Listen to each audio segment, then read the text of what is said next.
രൂപ മുതൽ flagship level വരെയുള്ള 10ഓളം ഫോണുകളാണ് ഈ ഒരു ഫെബ്രുവരി മാസത്തിൽ വരാൻ പോകുന്നത്. എല്ലാത്തിൻ്റെ ഡീറ്റെയിൽസ് ഞാൻ പറഞ്ഞുതരാം. ചാനൽ സബ്സ്ക്രൈബ് ചെയ്തിട്ടുള്ളൂ. ഓക്കെ, ഫസ്റ്റ് ഓഫ് ഓൾ 25,000 രൂപ പ്രൈസ് റേഞ്ച് വരാൻ പോകുന്ന രണ്ട് ഫോണുകൾ ഞാൻ പറഞ്ഞുതരാം. അതിൽ ഫസ്റ്റ് വണ്ണാണ് മോട്ടോയുടെ എഡ്ജ് 70 ഫ്യൂഷൻ, രണ്ടാമത്തതാണ് റിയൽമിയുടെ 60. ഓക്കെ, അടുത്തായിട്ട് 35,000 രൂപയിൽ താഴെ വരാൻ പോകുന്ന രണ്ട് ഫോണുകൾ പറഞ്ഞുതരാം. അതിലും ഫസ്റ്റ് വൺ മോട്ടോയുടെ എഡ്ജ് 70 പ്രോ ആണ്. സോ ഈ ഒരു പ്രൈസ് റേഞ്ച് മികച്ചൊരു ക്യാമറ പെർഫോമൻസ് ഈ ഒരു ഫോണിൽ നിങ്ങൾക്ക് തീർച്ചയായിട്ടും പ്രതീക്ഷിക്കാവുന്നതാണ്. രണ്ടാമത്തെ ഫോൺ ഐക്യൂവിൻ്റെ 15R ആണ്. ഈ ഒരു 35,000 രൂപ പ്രൈസ് റേഞ്ചിൽ ഈ ഒരു ഫോൺ കിട്ടുവാണെങ്കിൽ ഒരു കിഡിലൻ ഓപ്ഷൻ ആയിരിക്കും കേട്ടോ. കാരണം അത്രയും മികച്ചൊരു ഗെയിമിംഗ് പെർഫോമൻസ് ആയിരിക്കും ഈ ഒരു ഫോണിൽ നിന്ന് നിങ്ങൾക്ക് കിട്ടാൻ പോകുന്നത്.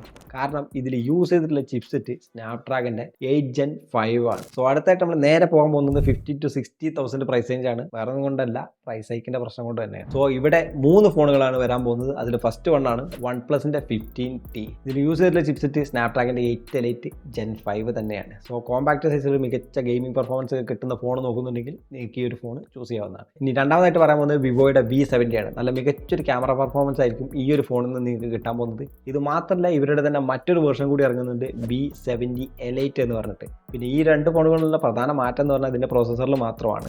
ഓക്കെ, അടുത്ത കാറ്റഗറിയിലേക്ക് പോകുന്നതിന് മുമ്പ് ഒരു കാര്യം, ഈ പറഞ്ഞ ഫോണുകളെല്ലാം തന്നെ ഡീറ്റെയിൽഡ് സ്പെക്ക് അടങ്ങിയിട്ടുള്ള ഒരു വീഡിയോ നമ്മൾ ഓൾറെഡി ചാനലിൽ ചെയ്തിട്ടുണ്ട്. നിങ്ങൾക്ക് താഴെ ക്ലിക്ക് ചെയ്തുകൊണ്ട് വാച്ച് ചെയ്യാവുന്നതാണ് കേട്ടോ. അടുത്ത കാറ്റഗറിയിലേക്ക് പോകാം. അതാണ് 60,000 രൂപയ്ക്ക് മുകളിലുള്ള ഫോണുകൾ. ഈ ഒരു പ്രൈസ് റേഞ്ച് 1,00,000 രൂപയ്ക്ക് മുകളിലുള്ള ഫോണുകളും പറയുന്നുണ്ട് കേട്ടോ. സോ ഇതിൽ ഫസ്റ്റ് ആയിട്ട് പറയാൻ പോകുന്നത് സാംസങ്ങിന്റെ S26 സീരീസ് ആണ്. S26 Ultra, S26 Plus, S26 3 ഫോണുകളാണ് ഇറങ്ങാൻ പോകുന്നത്. ഇതിൽ S26 Ultra നോക്കുകയാണെങ്കിൽ പ്രത്യേകിച്ച് വലിയൊരു മാസീവായിട്ടുള്ള മാറ്റവും കാര്യങ്ങളൊന്നും ഈ ഒരു ഫോണിൽ വന്നിട്ടില്ല. ഈ ഒരു പ്രൈസ് റേഞ്ചിൽ വരാൻ പോകുന്ന മറ്റൊരു ഫോണാണ് വിവോയുടെ X300 Ultra.